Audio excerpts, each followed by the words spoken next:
I'm sure that you know of the hero's journey. The hero's journey is essentially the plotline for many of the Hollywood movies that you've watched. But what about the heroine's journey? How much of the heroine's journey do you know? My bet is that you're on one, and maybe you don't realize. There is a difference between the hero and the heroine's journey, and that is one of the amazing threads explored in this episode. So today you get to spend time with Alicia M. Rodriguez. She is a heroine, hands down. And she's also a seasoned executive coach. She's a writer, she's an author, and she's somebody who invites people to connect with their inner selves and forge powerful futures. Alicia has recently published her memoir. This is not her first book, this is her third book, and her memoir, The Shaman's Wife. It's a mystical journey of surrender and self-discovery, and it recounts this transformative 8-year journey that she was on as the heroine with Ecuadorian shaman. So today we are going to go through and come out the other side of the heroine's journey, and that's for you. You are the heroine of your own story, and I know for sure that more than one thread in this episode today is going to inspire your narrative forward. So my friends, let's welcome Alicia M. Rodriguez. Welcome to You Are the Magic, the podcast that is supporting women across the world to claim their magic within. I am your host, Deb D, and it's my absolute delight to share with you some of the amazing women that I know who are living big lives and making magic happen.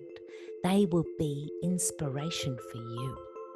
I'm also going to be sharing with you some solo episodes with a little bit more about my story, the magic that I'm activating, and how you too can ignite and activate the magic within you. Because I believe it to be true. I do believe that you are the magic. And I do believe that it's time for women to reclaim our magic, our intuitive leadership, and our unique gifts and talents, so that we can be the wave of change that we know the world needs now. So join me in connecting to the magic in you, the magic of women, and let's share just a little piece of how that magic can be activated today.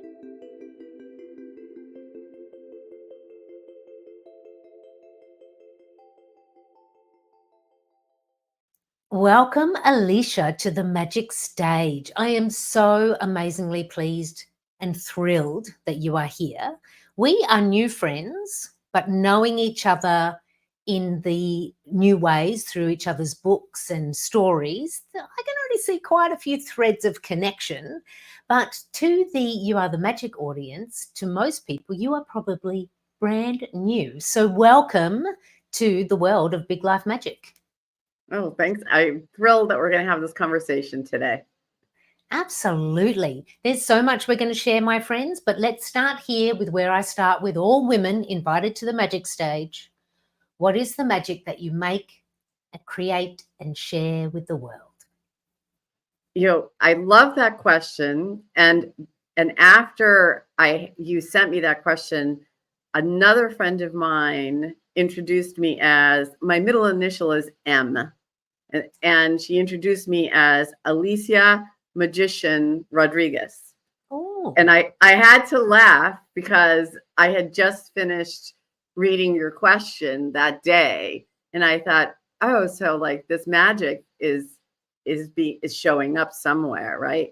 So I thought about it, and her input really helped. And I would say that I guide people to reconnect with their deeper selves, their spirit, their nature, and I believe in, and when you do that, you empower people to what I call limitless possibilities and the ability to create powerful futures. And how I do that is I teach the principles of energy and vibration. I help others recognize their intuition as wisdom and synchronicity. You know, because sometimes we don't know we're on the right path, but I say pay attention to the synchronicity. And I feel like my mission is to inspire self-discovery, transformation, and grounded in the belief that we are and everything is all interconnected and alive with energy. So that's how I do my magic. Yes, indeed. Everyone just soak that in, like alive, interconnected, and that inner knowing. This is something that I speak about a lot. This is why I've called it You Are the Magic. It's not that the magic is outside of you. It is actually you. You are the magic, as well as so is the trees, so is the ocean, so is like, you know, because I think same as you, I really want women to actually feel like they have the magic in their hands and they can work with it. Yeah, You know? and I believe they do. I really believe that we do. I I talk totally more about that. Well, That's I delicious. believe we have our own. I would call it feminine wisdom, but I think feminine wisdom is magic. And for so many, I mean, all through history, you've seen women condemned for their magic, right? If you think about that through history, right? They were called witches. They were called all this stuff. Why? Because we have magic. And magic is powerful. That's right. Yes. Magic is powerful.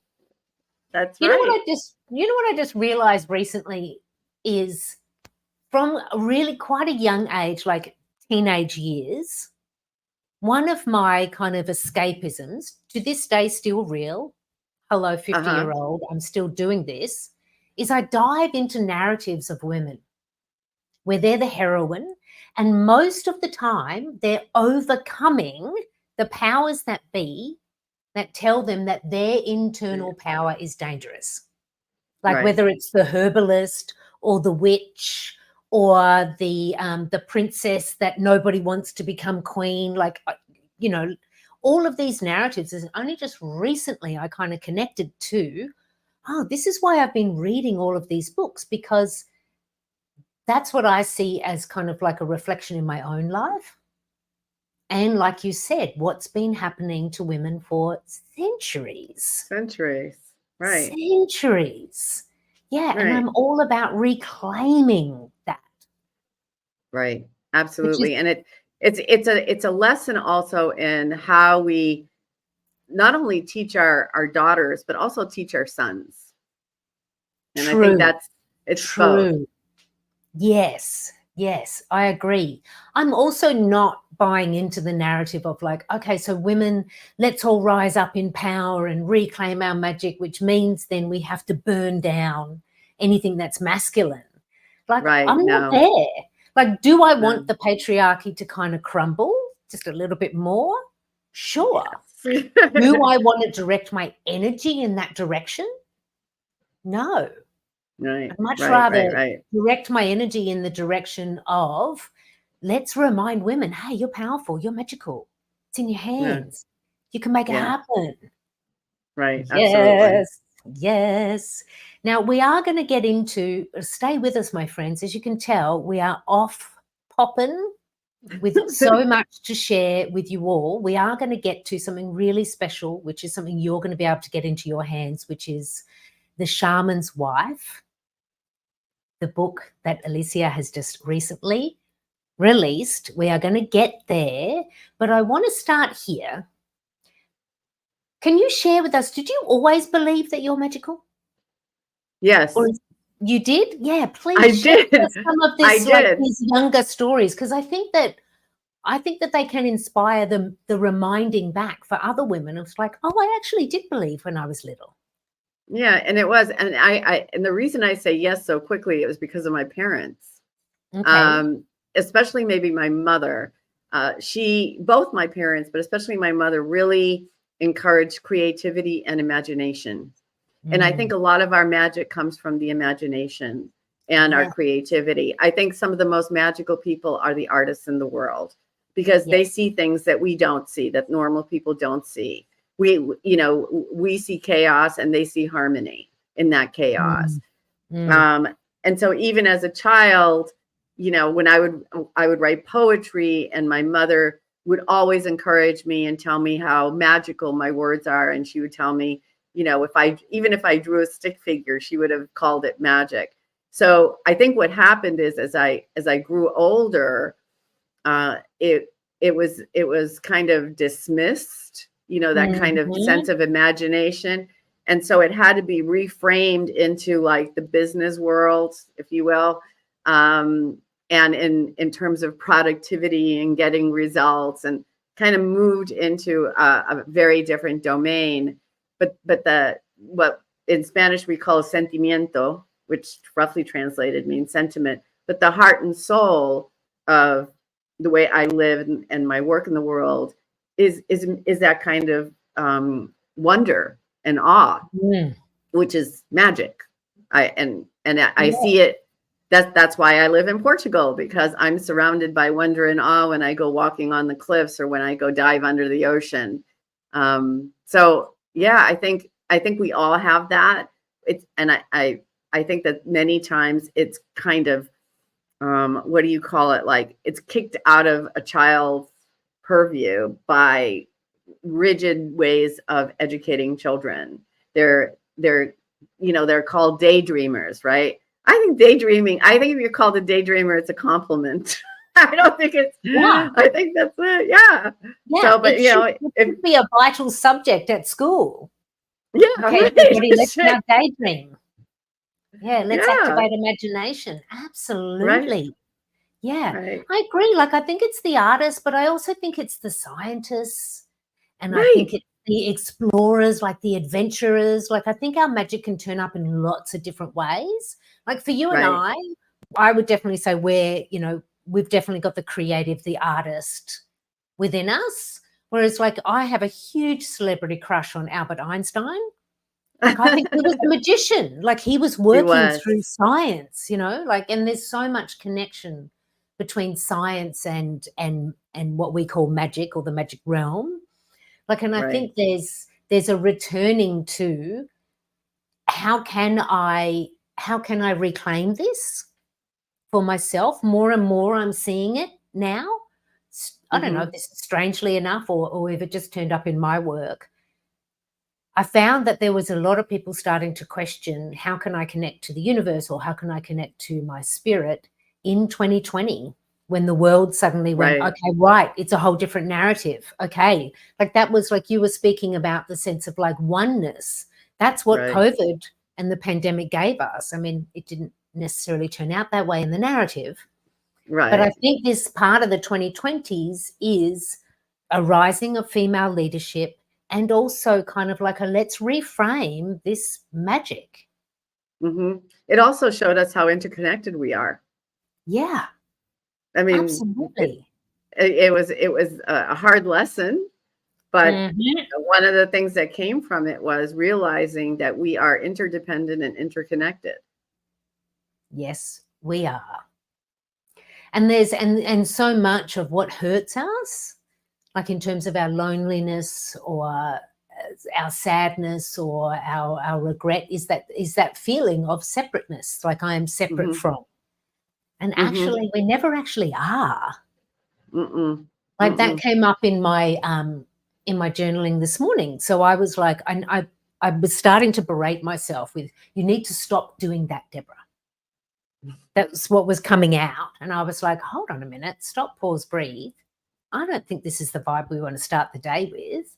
And I just, like hand on heart, kind of like took some breaths, and I was like, what is this? And I was like, oh, it's actually not about giving it up, stopping to do that.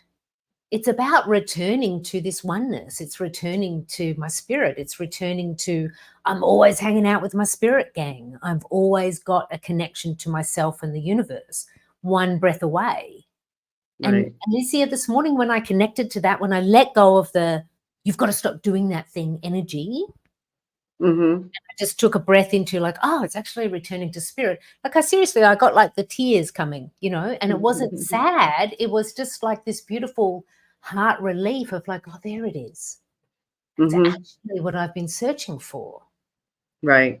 This Right. connection back to self and spirit and oneness. And Right. And I wish it for everybody. I really do. My clients have told me that every once in a while I'll say something and they'll say, well, you should write that down. You should write that down. And they call it Alicia isms. Oh, I love it. And one of them is around that. The Alicia ism is, it's the illusion of separateness that is the source of all hate and war in the world.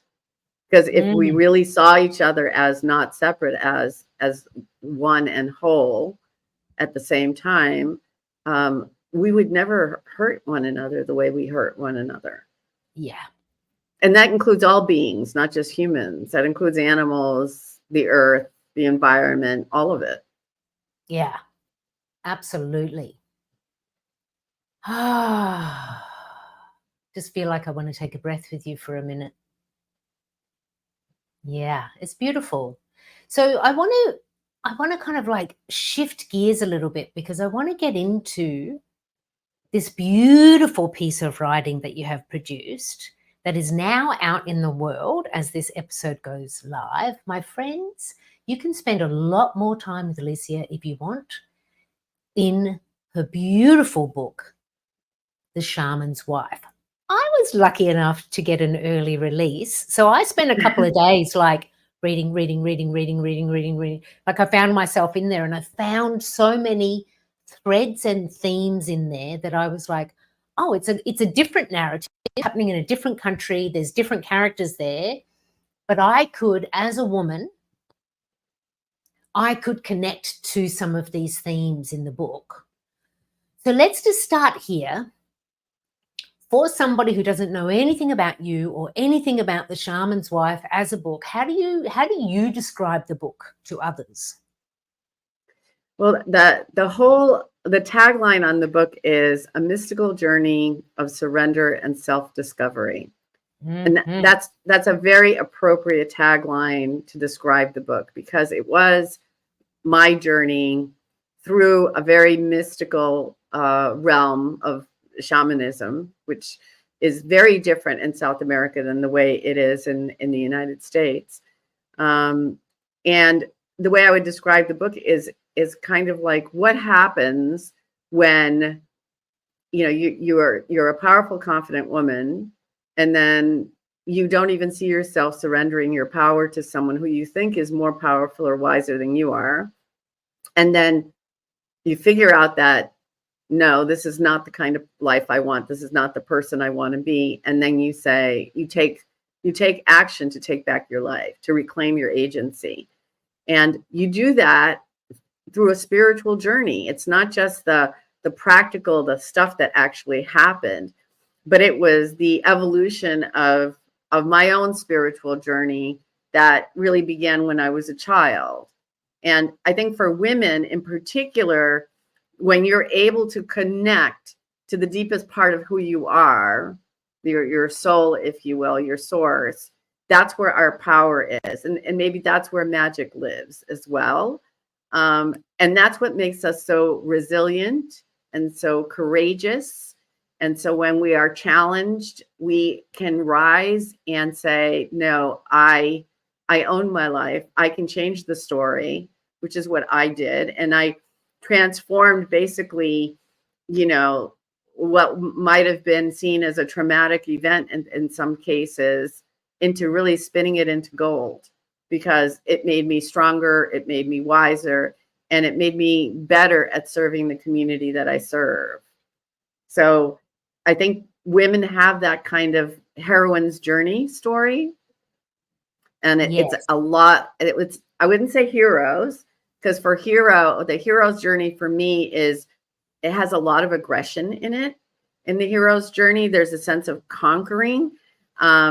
With the heroine's journey, it's really a journey, not outward, but inward.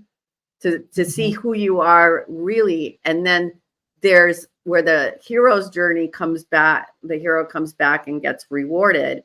The heroine returns with gifts for her community and a greater wisdom to be able to serve that community. So I see the two kinds of journeys very different. And mine was definitely a heroine's journey.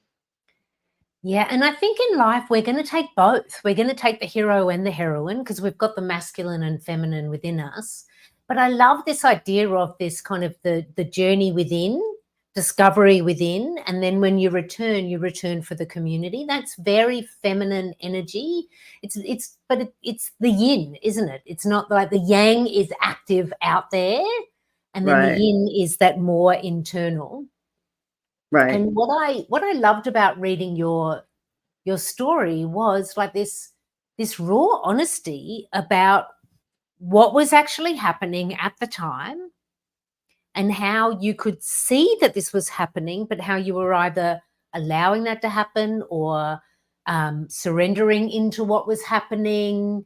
You don't sugarcoat anything in the book. And you show us the real raw aspects of the journey. And so many women I've worked with, I believe those real raw parts of their journey, there's probably only a few people in their life who have ever heard that or know that about them. Right. And I think for women, this heroine's journey is sometimes it doesn't work out, but that is maybe also it working out. That's right. Part of you figuring yourself out. Right. You know? I agree with you. Yeah, I agree with you. Yeah. I will tell you, anyone who writes memoir, I'll tell you a little story. When I had hired a writing coach, mentor, and I had submitted 3 chapters to her, my first 3 chapters to her. This is like in 2020. And you had to qualify to be mentored by her. And so I submitted the 3 chapters, and she said to me, you're a good writer, but you're not in it. And I said, of course I'm in it. I wrote it. She says, no, you're emotionally distant. She says, if you're going to make this your story, you have to feel all the feels. And I knew she was right. I was trying to keep an emotional distance so I could write. But when you write a book like this, or anyone who writes memoir, you go back and you have to, as she said, feel the feel, even if it's uncomfortable, even if it's difficult. But that's the only way that you're going to be able to authentically share that story in a way that the reader is standing there with you and can sense the emotional state that you're in at that given moment in the story. And that's where we connect. The writer connects to the reader through that emotional state. So how can you then write a memoir and still remain distant? You can't. And that was challenging, to be honest. Absolutely. Like, I understand, because my memoir, A Series of Surrenders, is about the loss of the very first man I ever loved, my father, and then my biggest life loss, which is my son. And so needing to go back to some parts of that story was like days of big, deep breaths. But I also found it like to be quite cathartic, because the artist in me could go to the depths of the emotion, but then I like to play in like lyrical, fantastical kind of language. And so it kind of gave me this permission to be in these scenes of my life again and to somewhat reframe them, not change them. Right. But reframe them. Like, Alicia, this is how I've ended up on the island of Tobago, because I was up in New York City and it was too loud in the city. I was like, I can't write this memoir here. Like, I can't get into this. Like, I was trying to write in my bedroom on the weekends when I wasn't at work. And I just felt like all the memories were sticking to the walls of my Brooklyn apartment. And I was like, I can't do this. I can't be haunted by what I'm writing. Like, I just can't. And so that's why I ended up for the first time coming to the island of Tobago, thinking I'm coming for 3 weeks to sit by the sea on my own to really start writing the first few chapters of this book. not knowing that on day 3 I would meet my now husband. And funny how that happens. Funny how that happens. But you're also someone who, and this happens in the book, so I don't want to give too much away from the book. You know what I mean? I want to kind of be a little bit like teasing towards some of the themes, because I do love when you can just really collapse into being inside a narrative. It's one of my favorite things to do in the whole world. So on purpose, my magic maker friends, I am skipping to a next part, which is you and I both have this habit of like packing up our lives and moving somewhere else. And for somebody else, that could be like very like scary, fearful, anxious. And you speak about meeting fear with courage. So can you just kind of share with us around how do you access this courage and what are you going to do with the fear? Yeah. Another Alicia-ism is allow fear to speak so courage can answer. Oh, I love that. Please say that again. Allow fear to speak so courage can answer. Oh, wow. I felt that like in my heart and deep in my belly. That is beautiful. And that's the way I feel about it. When we push away fear, it just gets bigger. It gets more persistent, right? And so the way I look at it is like, especially when you're doing something that seems like it's very risky, like you said, moving to another country or something like that, right? I think you have to address the fear, but I think behind what holds you in courage is the determination and the vision to make yourself a life that you desire and deserve.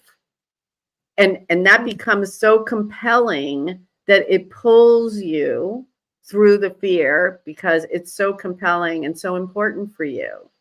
And so that's when courage takes over, because you have a vision of the potential. Like I said earlier, when you asked me about what my magic is, that's the limitless possibilities that lie when we face fear with courage and keep going, because we want something. We want something for ourselves, for our lives. And that courage is what rises. And it rises from really deep, and it rises from something that in shamanism, we have one of the principles is called amor propio. Amor propio means self-love, but I look at it as self-appreciation as well. So when you are grounded in amor propio, in self-love, you know that you are an expression of the divine spark. That's the way I would put it. You are the expression of the divine spark. And as such, you deserve to have the life where you can be the most creative and you can have limitless possibilities and you can have joy. And I think that's the balance between I don't see fear as a bad thing. I just see it as a call to attention, and the answer comes from courage. Yeah, I mean, there's so much there that I want to unpack. Like, I also agree this, like, let's take away any good or bad, right or wrong around anything that we feel, because fear is a great motivator. Right. It's a really great motivator. It's giving you so much information, because what I connect to when I connect to fear, because I've recently connected to a fear, right? Like, hey, spoiler alert, everyone, they're going to keep coming because they're connected to these extremes of your heart and your experience in spirit. You know, and like when I connect to a fear, I'm like, oh, that's connected to something I really want. Right. It's actually connected to that divine spark in me. And part of sometimes what we fear is that, oh, we may just actually get that. That may come true. Or what's happened to me recently when I've connected to a fear is I'm like, oh, that is actually connected to my spirit and these centuries of my spirit wanting to work towards women's magic and women's expression and women's leadership. And now when I'm being asked to step up to the next layer of that for myself in this life, of course fear is going to come up, because Right. I am actually shifting my energy in a vibration that's actually changing me on a cellular level. So I'm going to get the extremes of, there's fear there, but there's also like intense delight and excitement for what this chapter is going to mean for me. Mm-hmm. And so it's, it's very roomy in like, don't go seeking love, seek what the barriers are that's keeping it from you. And I think fear is one of those things that turns up in, sometimes I see fear and it's saying to me, do you really want it? Yeah, I agree. It's Are you going to work not a for it? bad thing. It's not a Yeah. bad thing. No. No, it's not. And it can give you a whole heap of information and it can trigger you towards this courage. And do you see courage and bravery as different qualities? Because just when you were speaking about like the courage being the answer, Mm. do you think courage and bravery are different? I don't know Or are that they? they're that. I think of courage maybe because it's a noun, and I think of bravery as like being brave. Maybe it's just the way I relate to the two words. But the word courage for me is more important because its root word is heart. That's where I was going. Yeah. Yeah, it's courage Yeah. and it's heart. And so I think, when I talk about being brave, yes, but when I talk about being courageous, I feel it like here, I feel it that it comes from my heart. It doesn't come from my mind. It comes from my heart. So for me, courage and courageous are more appropriate, I suppose, not better or worse, just more appropriate to what I want to express. Yeah, and bravery to me, what was coming when you were speaking before around bravery is kind of like that action that you take. Yeah. Like that brave move that you took when you were like, I'm going to go live in Ecuador in the rainforest with a shaman. Mm-hmm. That's what's happening next. Like that's a brave move. Or other women might. I'm moving to Portugal. Or I'm moving to Portugal on the other side of that. And Yeah. we're not going to tell you how that happens. You have to read the book. So what's interesting about brave is, I don't know if you can see it. Probably can't. There's I can see the shadow of it. There's a tattoo on it says be brave. Oh, really? It says be brave. I love it. I love it. It says be brave on my shoulder with the little swallows. And I had that before I left Ecuador. I had that tattoo put on my shoulder because it was like a reminder, be brave, be brave, be brave in that being in that like the act of moving forward despite fear. And that's why the swallows are flying. It's like a movement, I think of it as a movement forward. Yeah, I see bravery also as a movement, and courage is definitely internal. Right, it's what you tap into in the heart that says you can freaking do this thing. Yeah, you've got this. Yeah, one step at a time. Like you're just reminding me of like early in my relationship with the werewolf. In the Big Life Magic world, my husband is known as the werewolf. I'm the witch. Okay. There's a story connected to that. But anyway, in my relationship, I'm here on the island. My life is still up in New York. But I'm having this like really intense, fearful moment where I had just decided, like literally 5 days before I met my now husband, I decided I am going to step into my Big Life Magic. Big Life Magic wasn't a business yet. I hadn't finished writing the book. All of that's coming later in the story, but I had decided I will not live a little life. I'm stepping into my Big Life Magic. 5 days later, I meet my husband on one of the smallest islands I've ever been to. And I just think, like when I met him, I just thought, oh, well, this is a nice romantic love affair, until it kind of continued and we figured out, well, there's some real soul connection here and we've got some lessons to bring each other. And months into our relationship, I'm sitting there one day and I'm like, the fear is kind of like a fire that's gathering energy. Mm-hmm. And what I was fearful of is I was like, I've just chosen Big Life Magic. I'm going for the Big Life Magic. I'm going to make that happen. I'm choosing that. And here I am connected to somebody on a very little island. And I saw it as one or the other. Are you going to choose Right. love and stay connected to the beautiful Rasta man who you know, who your heart keeps telling you stay close to him, stay close to him? Or are you going to go for ambitious step, which is choose the big life magic? And so the werewolf could see that I was agitated, and he said to me, all right, what's going on? He's a very straight talker. He's not like me. I want to talk in all the poetic language. He's like, just tell me straight what's going on. And so I told him, I said, you know, like, I chose a big life magic.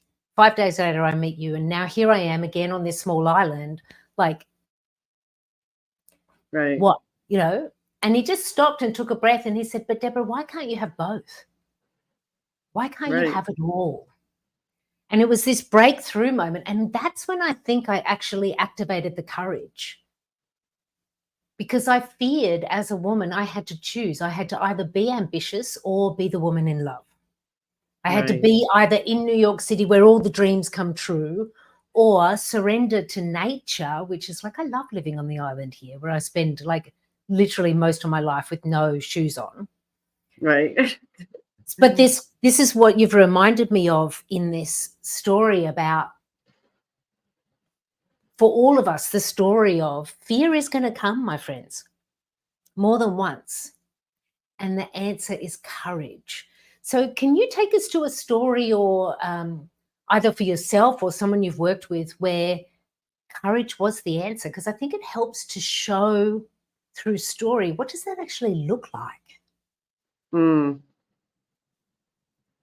That's a good question. I mean, and I'm not pausing because I don't have a story. I'm pausing because I have lots of stories. Yeah, beautiful. Yeah. It's not just my story, but a lot of my clients. Okay, so I run retreats in Portugal, and they're one-on-one retreats, one person, 1 week, completely curated experience. And when people come, they come with what I call a burning question, something that is existential almost in nature. Like, you know, I want to say like, what's my purpose in life? But that's very, very vague.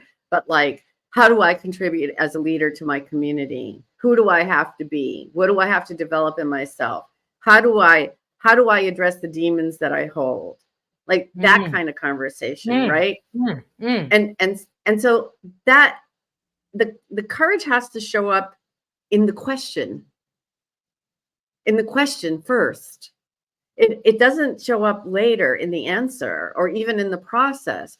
It takes courage to ask that kind of a question. Okay. So the courage is there all along. It's a little bit like Dorothy. You had the answer all along. All along. So it's there, in the question. It's inside you.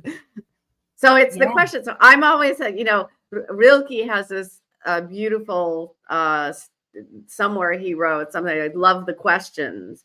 And I've always loved the questions, because if we don't ask the right question, we get the wrong answer. And so when people come, oftentimes they come with a question that's not necessarily the right question, but they find the question here. And when they ask, it's a pivotal moment when courage allows them to ask the question that they have not dared ask themselves yet. So courage is in the question, and then it helps support the process and the answer. And because courage is also, as we've said, let's repeat it again, it's in the heart. Courage is about heart. It's in the heart, and the questions and our answers are in the heart, you know, because the heart is what connects us to the one, to the divine, to our spirit. That's my belief. Like I believe that our spirit and our soul is anchored in our heart, and we're here to learn about love, all the different layers, colors, flavors of love. Absolutely. Which, you know, if you were to meet me years ago, particularly before my son died, I was still very active in spiritual practice. But if someone told me, oh, the reason that you're here is to learn about love, I would have been like, oh, I don't think so. Like, it has to be more complex than that. Like, you know, I didn't want to accept it. Yeah. Because I didn't want it to be simple. Part of me didn't want it to be simple, you know, like it had to be. But it's not simple. But it's not simple. Not simple. Yeah. Because it's not the Disney kind of love. Because it's not. No. So No, love is one of the big themes in The Shaman's Wife. very much. Yeah, Very much. very much. I'm just gonna like open the magic stage here for you. What do you want to say about love? You know, I think, you know, we're sold love like in Disney, you know, Yeah. the prince and the princess, that kind of love. And the shaman I was with, he used to say to me, the only reason we are on earth is to learn love. And he said, but not human love. He was talking about divine love. He was talking about the divine spark. He was talking about the love that says, I am the creator's expression. And that's where amor propio comes from. That's where the self-love piece comes from. And I will tell you that, I know this is going to sound weird, but I actually did not really know in my gut what the book was about until I wrote the very last line in the book. When I wrote the very last line, it was like like an explosion in my body and in my head. It was like, oh my God, that's what it was about. Yeah. That's what the story is about. And it had everything to do with love. And so it's not love in the romance way, but in a very deeply spiritual way. And I can't give away a lot, but like if it hadn't been for love at that level, on a spiritual level, I could not be here today. I couldn't. I would not be living this beautiful life that I've created. You know, I would have been captured by, you know, shadow. So love is the most powerful thing in the world, but not in the syrupy Disney thing love, but like in truly, if you see yourself as that divine spark and the loving expression of the creator, I think that's where we are the most powerful. Whether you're male or female, it doesn't matter. It doesn't, whoever you are, I think that's what we need in the world. And I think the only way that it's going to transform our communities and our world is if we handle our own shit. Sorry. Yeah, no, it is. Yeah, give it to us real, because that's what we also need. Yeah. It's like, how do I actually put my hands on this love thing that I keep hearing from the artists and the teachers and the sages, etc.? It's like, well, one way to do that is handle your shit. You know, turn up for yourself. With what is turning up for you. Yeah. Right. You know what's really interesting? I didn't realize one of the major themes in my book also is love until I was writing the final words. We had the same experience. Yeah. And I had this kind of like, you know, that same experience again of like, oh, wow, now I've become one of those people. I'm now saying, hey, everybody, it's actually all about love. Right. Like it was it was a transformative moment for me, because I was like, I'm putting this on paper. This is actually what I really honestly believe. Right, right. And I'm going to like put myself forward and say, I'm still exploring it. Of course. I don't think it ever ends. I don't think it ever ends either. I don't think we're going to actually kind of go, right, I know everything about love. I'm done. Done. No. I think the same thing about your magic and what I love how your work, you bring people to limitless. It's like, that's what I think, like love, listening, our creativity, what we can create in the world, the magic that we can access, all of that is limitless. Right. And welcome to being human, where part of our human behavior is to create the limits. Right. That's what we do, you know, and that's not wrong. Condition.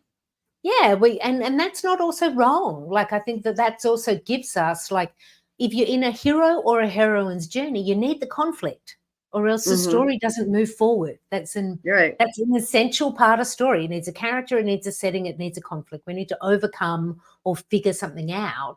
And this is why we end up in these particular relationships or in particular jobs or with particular families where we're figuring stuff out. Like, I believe everything that is happening for you. The universe always has your back. Like, all of those lines, like, I actually do believe them. I live in a world where they're true. Like, big life magic is for me what happened when I worked through my big life loss. Right. And I believe we'll all have big life losses, you know, and we'll all be on our hero or our heroine's journey, just Right. like you have. So tell us a little bit around what's now. Like okay, spoiler alert, everybody. You've heard Alicia say she's not in Ecuador in the rainforest anymore.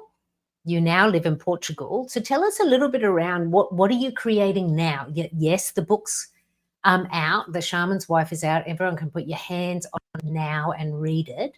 But what else? Like, what are you creating now? Yeah. So first of all, I'm creating a great life for myself. I would say that was, you know, how am I going to work with people if I cannot walk my talk? Right. Oh, and so that's the very first thing. It's like, when you look at my life, you know, one of the things I don't like is when people say I'm lucky. No. I made very intentional choices. I made difficult decisions. So luck really didn't have much to do with it. It was a matter of saying, you know, this is the life that I desire and deserve, and I'm going to go ahead and create it. So first of all, I created this life. And then and in my mind, I created a space for people to come and do their work, facilitated by someone who's already walked that road. And one of the things that came out of living with the shaman for 8 years was the amount of access I now have intuitively. I always did, but this is like off the charts kind of thing. And just the shamanic wisdom that the traditional wisdom that I learned, that I can apply to contemporary issues that people face. Because, you know, those old wisdom traditions all over the world have something to offer us, even in today's world. And so that I'm creating a sanctuary for people to come and do that work and feel safe and witnessed and not judged, and be able to go out and create their own beautiful creative expression from their own divine spark. Oh, what a beautiful invitation. That is an invitation. Yeah. Yeah. And take us now, because I love settings in story. If you're the heroine in this story and this is what you've created and this is the invitation, take us to the setting, because I think that's also a real vital part of your story with where you are now. When you say setting, the actual environment? Yeah, like the literal area in Portugal where you are. So I'm in southern Portugal in an area called the Algarve. And something that you and I have in common is we both live in fishing villages. Yeah. Yeah. We both live in fishing villages. This is like the second or third fishing village I've been in. If you told me when I was in my 20s I would live in a fishing village and be perfectly happy, I would have said you were insane. Me too. But like, yeah, it has a population of like less than 2,000 maybe. And it's like, you know, Cheers in Boston, everybody knows your name, you know? So, and it's stunningly beautiful. The ocean, the limestone cliffs, everything is experienced through the senses here. The food is organic. The fish comes right out of the ocean. The wines and the wineries here, and the pride that the Portuguese take in their gastronomy and their culture and their dances and their music. We have fado, which is this sort of music that just comes from a melancholy and a longing that just breaks you right open when you listen to it. You don't even have to understand the words. And all of this environment is a multi-sensual environment, which is perfect for someone like me, because I experience life through all the senses, not just up here, but I'm the kid that was always in a store touching things. His mother said, "Don't touch." So this is the environment, and I think nature is a healer. I mean, I'm sure you see that on your island. You know, nature is a healing force, because it is what it is. It's not trying to be anything but what it is. And there are so many lessons to be learned. Like, I learned so much walking through the rainforest. I learned so much diving deep into the ocean. Just there's so much to experience through nature. And I think that's a real big piece of why people feel disconnected from themselves and from each other, because we're disconnected from nature and our own true nature as well. So putting people in a natural environment helps them reconnect to the wild, if you will, to the wild in themselves. Yes. And it's in the wild where really great stuff happens, in my opinion. It is. Yeah. That's why I wanted to take people to the setting, because it's so rich. Rich, yeah. Where you are. I mean, where you've come from, like all of your experience, all of the stories, all of the moments where the fear met the courage, and your intuition, your understanding of spirit and oneness, all of that is so rich. But you've also landed in this place, in this intentionally chosen life. Yes. In a place which is like, I can't wait to come and visit you there one day. You're going to have to come to the gorgeous island. here. I'm going to come to Portugal. We'll see each other in like these places where, like, I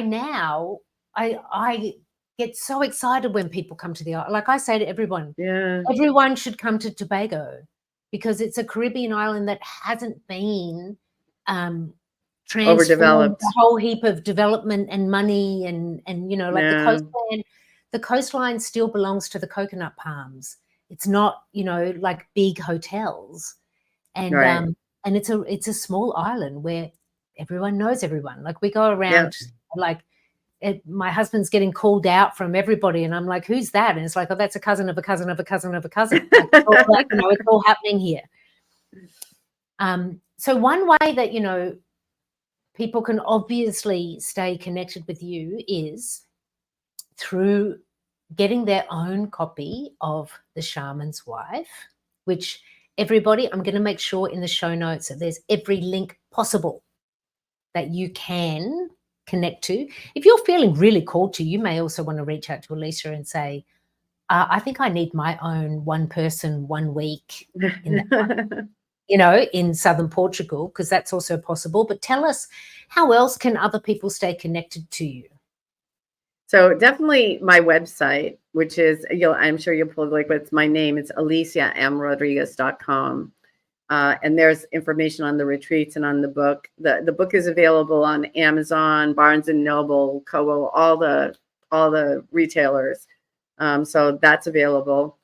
I also write on Substack. My Substack is called Nothing is Ordinary, and it's about awe and wonder. Oh, yes. Of course. Yes. Nothing is ordinary.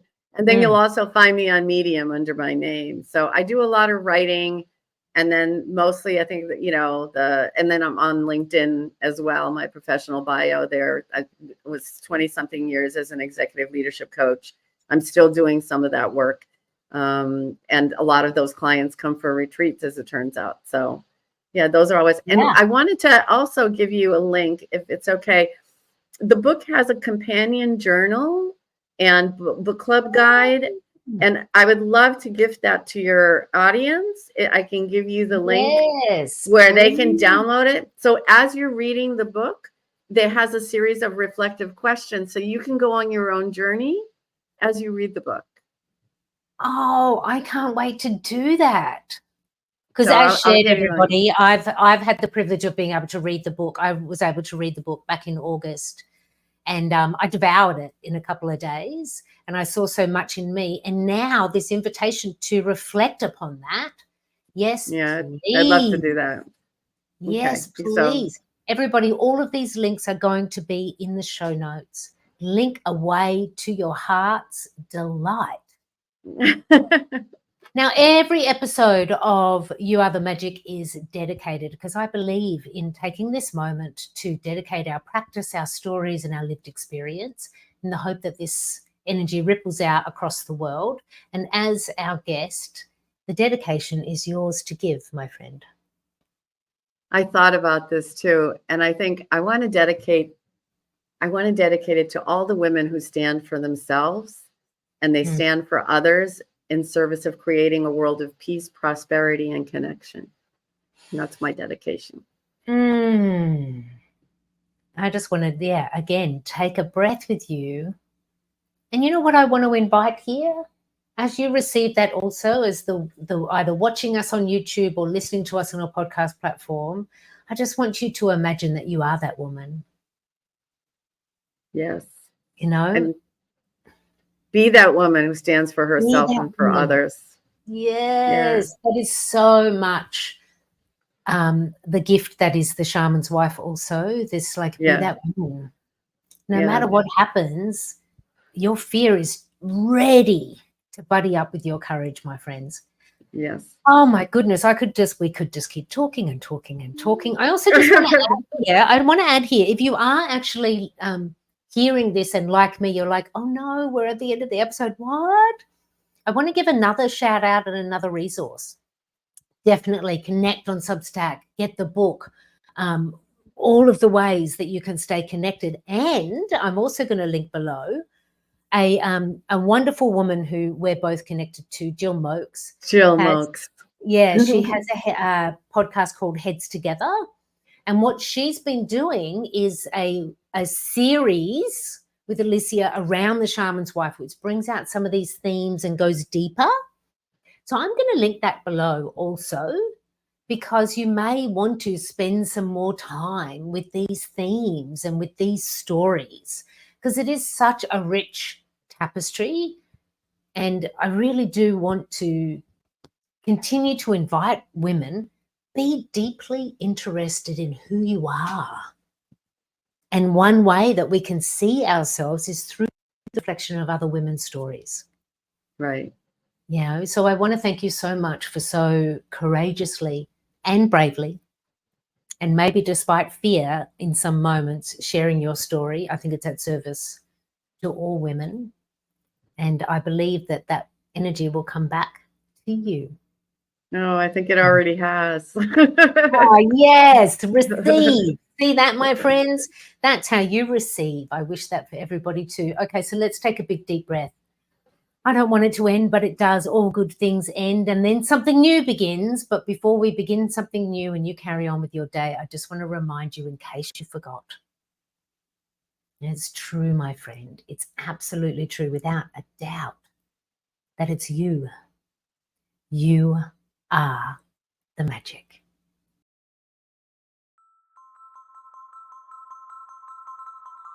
Thank you for sharing your time and your magic with me in the latest episode of You Are the Magic. I invite you now to stay connected to that magic within you.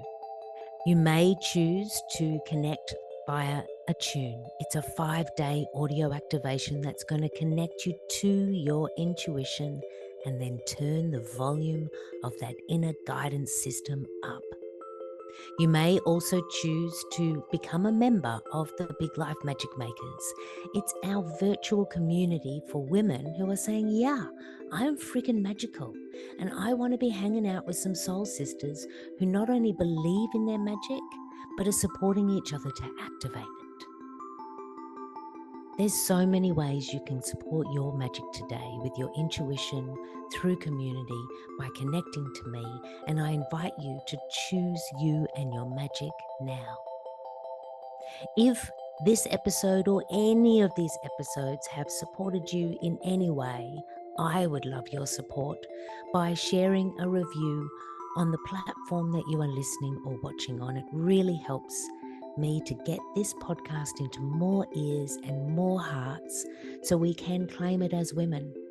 We are freaking magical, and we are going to activate our magic to create the changes in the world that are moving us towards more love, abundance, prosperity, and joy. Breathe it in, believe it to be true. And to you, my friend, you are the magic.